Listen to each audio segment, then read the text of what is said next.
ओम शांति। ब्राह्मण जीवन में कदम आगे बढ़ाने के लिए, तीव्र पुरुषार्थ करने के लिए और अपने अंदर उमंग उत्साह बनाए रखने के लिए हमारी त्रिमूर्ति दादियाँ हमें आगे बढ़ने की अनेक नवीन विधियाँ सुनाती हैं, जो हमें पत्र पुष्प के द्वारा अमृत वचन के रूप में मिलती है। तो इस बार नवंबर मास के भी पत्र पुष्प में हम त्रिमूर्ति दादियों के अमृत वचन में आज पहला क्लास सुनेंगे हमारी परम आदरणीय गुलजार दादी जी का, और ये क्लास है 2007 का। दादी जी के क्लास का टॉपिक है ब्रह्मा बाप समान, संपन्न, संपूर्ण और समान कैसे बने। ब्रह्मा बाप समान, संपन्न, संपूर्ण और समान कैसे बने। तो दादी ने अनेक प्रकार की विधियां और बहुत गहराई से सूक्ष्म इशारों के रूप में हम सभी को ये बात समझाई है। सुनते हैं दादी जी के अमृत वचन। बाबा को हम सदैव अपने सामने लाते रहें। बाबा की मूरत में ही संपन्नता दिखाई दी। उसकी निशानी यह है कि स्वयं अशरीरी स्थिति में रहते थे। ब्रह्मा बाबा सदा अशरीरी रहते थे। जब बाबा झोपड़ी में बैठते थे तो जब भी कोई बाबा के सामने जाता था तो बाबा की दृष्टि मिलते ही उनको पूछना भूल जाता था। एकदम बाबा की मूरत से अशरीरीपन का अभ्यास ऑटोमेटिकली हो जाता था। कोई के अंदर अगर अनेक प्रश्न होते थे, लेकिन बाबा की दृष्टि पड़ते ही जैसे वो जो प्रश्नों का तूफान होता था वो समाप्त और शांत हो जाता था और वो भी अशरीरी हो जाते थे। तो साकार बाबा के सामने जाने से ही जो पूछना कहना होता था वो एकदम भुला करके ऐसे साइलेंस में अशरीरी स्टेज पर ले जाता था। ये प्रैक्टिकल अनुभव हम सभी ने किया है। जिन्होंने भी साकार में बाबा को देखा है तो उन सभी का ये अनुभव है। तो ज्ञान, शक्तियाँ और गुण तो है ही हमारा खजाना, लेकिन चौथा बाबा ने अटेंशन दिलाया है, सबसे बड़ा खजाना है समय का। सबसे बड़ा खजाना है समय का। ये जो संगम का समय है ये सबसे बड़ा खजाना है, क्योंकि कोई भी प्राप्ति, कोई भी कर्म समय अनुसार ही होती है। सुबह से लेकर हमारी जो भी दिनचर्या चलती है वो समय के आधार पर चलती है। इसीलिए कहा जाता है समय बड़ा बलवान है। तो अगर समय के खजाने को सही रीति से विधि पूर्वक हम कार्य में लगाते हैं तो हमारा सारे कल्प का भविष्य निश्चित हो ही जाता है, क्योंकि ये संगम का समय 1 सेकंड 5000 वर्ष की प्रारब्ध का आधार है। बाबा कहते एक एक सेकंड पद्मों की कमाई करने का समय है।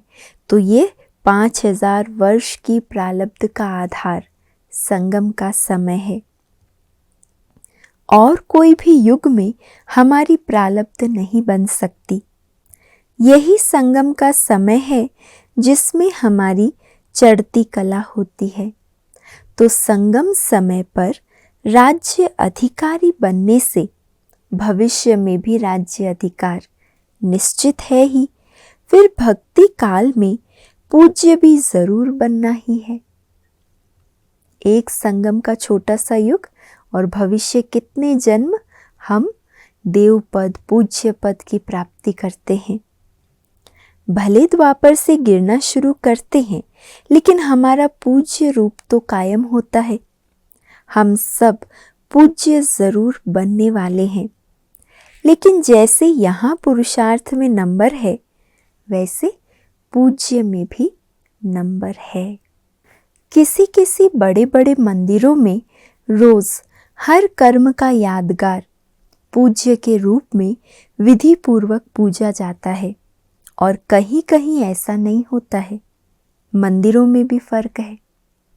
कहीं कहीं हम देखते मंदिर छोटा है लेकिन भक्तों की भीड़ बहुत रहती है, और कहीं हम देखते हैं मंदिर बहुत आलीशान, बहुत बड़ा है, लेकिन आने वालों की इतनी वहाँ भीड़ या संख्या नहीं होती है। तो दादी कहती है संगम पर जो किया उस अनुसार नंबर भविष्य में बनता है। ये सारा फर्क इस संगम समय के पुरुषार्थ और प्राप्ति के ऊपर है। तो हमको देखना है कि सबसे बड़ा खजानों का आधार जो समय का खजाना है, उसको हम कितना और कैसे यूज़ करते हैं। क्योंकि बाबा का कहना है कि अब नहीं तो कब नहीं का पाठ पक्का करना है। 1 सेकंड में कुछ भी हो सकता है। अचानक होगा तब तो माला में नंबरवार होंगे। अगर पहले से बाबा डेट टाइम सब कुछ बता दे तो फिर तो सभी पास हो जाएंगे ना। तो बाबा कहते आपकी पढ़ाई का पेपर ही है अचानक का, तब तो नंबर बनेंगे। तो अचानक होना है, उसके कारण बाबा कहता है संगम के 1-1 सेकंड का अटेंशन हो। ऐसे ही साधारण रूप में इसे ना गंवाएं। समय का बहुत ध्यान रखना है, इसके लिए अटेंशन बहुत रखना पड़े। समय का भी अटेंशन तो स्व पर भी अटेंशन रखना पड़ेगा। ऐसे ही साधारण रीति से हमारा दिन बीता तो वहाँ भी साधारण ही बनना पड़ेगा। तो अपनी लगन में मगन और अपनी कमाई जमा करने में मस्त रहें। ज्ञान माना ये नहीं कि सिर्फ हमने समझ लिया, फिर भी बाबा कहते ज्ञानी तो बने, लेकिन बाबा जिसको हमेशा कहता है ज्ञानी तो बहुत बन जाते हैं, पर जो योगी पना चाहिए, जिसको बाबा कहते हैं पावरफुल स्टेज, वो नहीं रहती है ना। तो बाबा कहते ज्ञानी तो बने लेकिन अभी पावरफुल नहीं बने हैं। बाबा से प्यार का सर्टिफिकेट तो हम सब ने ले लिया, प्यार नहीं होता तो छोड़ के आते क्यों।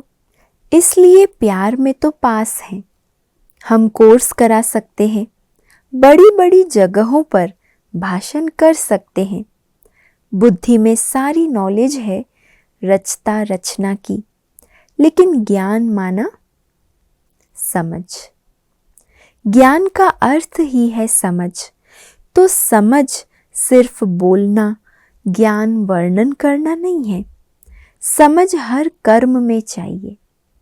ज्ञान को हमने कितना समझा है वो पता तो तभी चलता है ना जब हम कर्मों में आते हैं। तो कर्म में अगर ज्ञान स्वरूप है तो इसका अर्थ है हमने ज्ञान समझ लिया है। मानो हम संकल्प करते हैं, उसमें भी समझ चाहिए, राइट है या रॉन्ग है। हम फालतू को ही बढ़ाते रहते हैं, तो ये ज्ञान है क्या? मालूम भी है, ज्ञान है कि ये सही है, ये गलत है, ये व्यर्थ है, ये समर्थ है, और फिर भी अगर व्यर्थ की ओर ही बुद्धि चल रही है तो दादी ने कहा ये ज्ञान है, समझ है क्या? तो सोच समझ के काम करना है, इसको कहते हैं ज्ञानी तू आत्मा। ज्ञान गुण और शक्तियाँ, इसके लिए भी बाबा ने खास ये इशारा दिया है कि समय अनुसार, समस्या अनुसार जिस शक्ति की आवश्यकता है वो काम में आ जाए। जब जिस शक्ति को ऑर्डर करे वो कार्य में आ जाए। तो ज्ञानी माना हर संकल्प, हर कर्म सोच समझ कर करें। अगर समझ के आधार पर हम काम करेंगे तो हमारे कर्म कभी भी विकर्म नहीं होंगे, सुकर्म ही होते रहेंगे। ऐसे ही योग की शक्ति के स्वरूप का भी हमें चेक करना चाहिए कि जब भी हम योग में बैठते हैं तो योग माना हमारा मन उसमें एकाग्रचित होना चाहिए। वो होता है या नहीं, होता है तो कितना समय होता है, ये चेक करने की बात है। क्योंकि एकाग्रता हमारे योग की विशेषता है। जब और जहाँ हम अपने मन को लगाना चाहें, जितना समय हम मन को जिस स्टेज पर ठहराना चाहें उसमें ठहरा सके, जिसको हम कहते हैं कंट्रोलिंग पावर, रूलिंग पावर। जब जहाँ चाहे मन को टिका सके, इसको कहते हैं कंट्रोलिंग पावर और रूलिंग पावर। तो दादी यही बता रही है कि ज्ञान और योग सिर्फ सुन लिया या समझ लिया उतने तक काफ़ी नहीं है, लेकिन वो हमारे स्वरूप से दिखाई दे। हर कर्म में ज्ञान स्वरूप और हर शक्ति, हर गुण पर हमारी कंट्रोलिंग और रूलिंग पावर हो, तब कहेंगे ज्ञानी और योगी। जिस समय जो लक्ष्य लेके बैठो तो जैसा वक्त वैसा काम होना चाहिए। अर्थात पढ़ने के समय पढ़ाई पढ़ो, खेलने के समय खेल खेलो। तो ये भी हमें चेक करना है कि योग माना मन एकाग्र हो। मन की एकाग्रता ही योग का आधार है ना। तो दादी कह रही है जो कार्य जब होना चाहिए तभी ही करना है। तो जब हम योग में बैठें तो मन नेचुरली एकाग्र रहे, उसके प्रति युद्ध न करनी पड़े। और हमारा मन जितना एकाग्र रहता है उसमें विशेष प्राप्ति ये होती है कि हमारा निर्णय बहुत अच्छा होता है। तो योग माना हमारे मन की एकाग्रता। अगर मन में प्राप्ति नहीं होती है, मानो फरिश्ते रूप में जो हल्केपन का अनुभव होना चाहिए, मन के संकल्प का भी और शरीर भान का भी हल्कापन, अगर वो नहीं होता है तो क्या हम कहेंगे कि हम फरिश्ते के अनुभव में रहें? इसीलिए योग में ये चेक करना है कि जो संकल्प में लक्ष्य लेके बैठे वो हमारा पूरा टाइम चला या योग के साथ बीच बीच में युद्ध भी चली। हमारा लक्ष्य पूर्ण हुआ या फिर आधे से ज़्यादा समय कई बार युद्ध में ही बीत जाता है। अगर चली तो उसको योग में ऐड नहीं करेंगे। जैसे 15 मिनट योग हुआ और 15 मिनट युद्ध हुई, तो ऐसे ही गिनती की जाएगी। कई बार हम चार्ट में क्या लिख देते, हमने आज 8 घंटा योग किया, हमने 4 घंटा योग किया, 2 घंटा किया।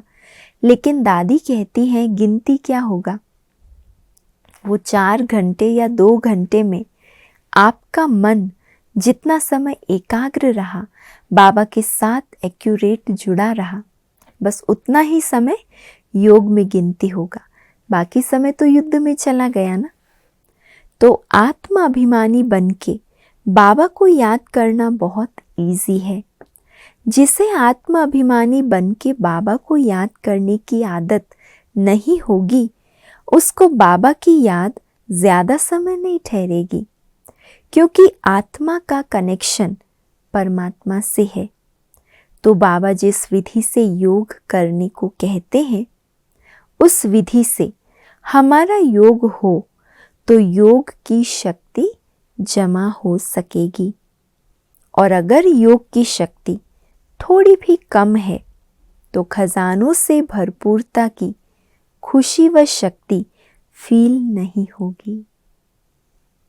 युद्ध चलती रहेगी, मनन चलता रहेगा, वो सब होता रहेगा, लेकिन यथार्थ न होने के कारण वर्तमान संतुष्टि नहीं होगी और भविष्य प्रारब्ध भी जमा नहीं होगा। क्योंकि कहा जाता है विधि से सिद्धि। तो विधि से अगर योग नहीं है तो फिर जो मन को प्राप्ति होनी चाहिए, खुशी, शक्ति, भरपूरता, संतुष्टता, वो अनुभव नहीं होगी। और उसको फिर दादी ने कहा जमा का खाता तो नहीं कहेंगे। इसी रीति गुणों के लिए भी बाबा कहते हैं हमारी चलन से, हमारे संबंध संपर्क से किसको भी गुणों की फीलिंग आए, जैसे ये बहुत शांत रहते हैं, बातों में नहीं आते हैं, ये रमणीक रहते हैं, ये थोड़ा गंभीर रहते हैं, ये सब पता तो पड़ता है। कर्म चाल चलन से ये सब गुण पता तो चल जाते हैं। तो इसी रीति से भी हम देखें, एक तो हमारा जो भी कर्म होता है वो हर गुणों से संपन्न होता है। चलते फिरते मुझे अंतर्मुखता के गुण की फीलिंग आती है। कोई काम नहीं है, उस समय मैं एकदम बिल्कुल अंतर्मुखी हो जाऊं, तो ये अभ्यास है। कभी कभी होता है कर्म में हम बिजी हो जाते हैं, याद भूल जाती है, स्व पर अटेंशन रहना थोड़ा कम हो जाता है। लेकिन बाबा कहते हैं चलो जब फ्री हुए, क्या तब उस घड़ी मैंने अंतर्मुखता का अभ्यास किया या फिर व्यर्थ चिंतन, इधर उधर की बातों में समय वेस्ट कर दिया? तो इसलिए दादी कहती ये चेक करो कि मुझे अंतर्मुखता के गुण की फीलिंग है। हमारे गुण स्वरूप को देख दूसरे में गुणों को धारण करने की प्रेरणा आती है, उमंग उत्साह आता है, तो ये हो गया गुणदान। गुणदान कोई मुख से नहीं होता, गुणदान कर्मों से, चलन से होता है। अगर मैं अंतर्मुखी रहती हूँ, अगर मैं शांत हूँ, अगर मैं पर चिंतन में नहीं जाती और वो मेरा स्वभाव या ये मेरा जो गुण है वो किसी और ने परख कर अपना बना लिया, तो इसको कहा जाता है गुणों का दान। तो दादी कहती है ऐसा गुणदान करते हैं तो मैं अपने संपर्क द्वारा गुणदान कर रहा हूँ या कर रही हूँ, ये चेक करो। तो ज्ञान, गुण, शक्तियाँ और समय, ये चारों ही खजाने जो हैं उससे अगर हम भरपूर रहें तो संपन्नता की स्टेज के अनुभवी हो गए। अगर इन चारों में से कोई भी एकाध खजाना कम है या नहीं है तो हम संपन्नता की स्टेज का अनुभव नहीं कर सकेंगे। कभी कभी करेंगे, नेचुरल नहीं होगा। अभ्यास से कभी हो भी जाएगा, लेकिन जो नेचुरल होना चाहिए वो नहीं होगा। ऐसे ही बाबा कहते हैं इन खजानों को जमा करने का साधन क्या है? हम अपने पुरुषार्थ से खजाने जमा करते हैं। दूसरा है हम जो एक दो को स्वमान देते हैं, स्वमान में रहते हैं, तो उस निस्वार्थ सेवा द्वारा हम पुण्य का खाता जमा करते हैं।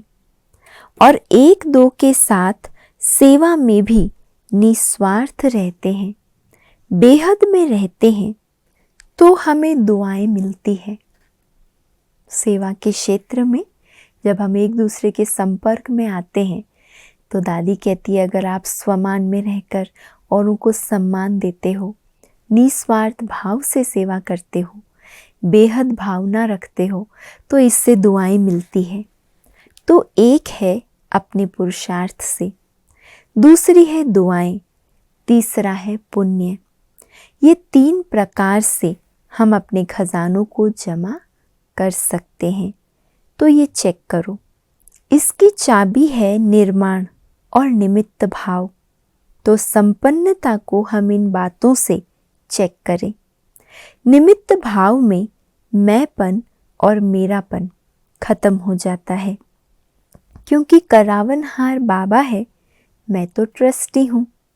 सिर्फ घर गृहस्थी वाले ही ट्रस्टी नहीं हैं, कोई भी हमारी ड्यूटी है तो भी हम ट्रस्टी हैं।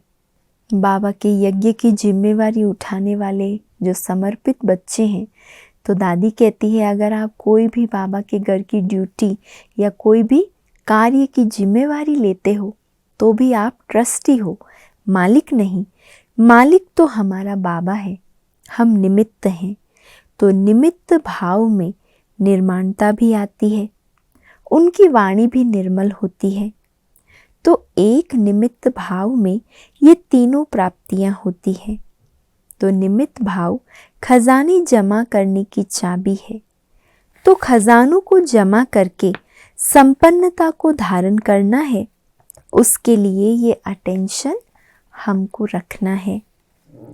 फिर है संपूर्णता। ये सभी बातें अगर हमारे में है सर्व खजाने हमारे पास जमा हैं, तो नेचुरल है हमारे में संपूर्णता आएगी। तो कर्म में जब हम आते हैं तो निमित्त भाव, निस्वार्थ भाव हो। दूसरा, अगर हम अपने को संपूर्ण बनाते हैं तो अशरीरी और डबल लाइट का अनुभव करें।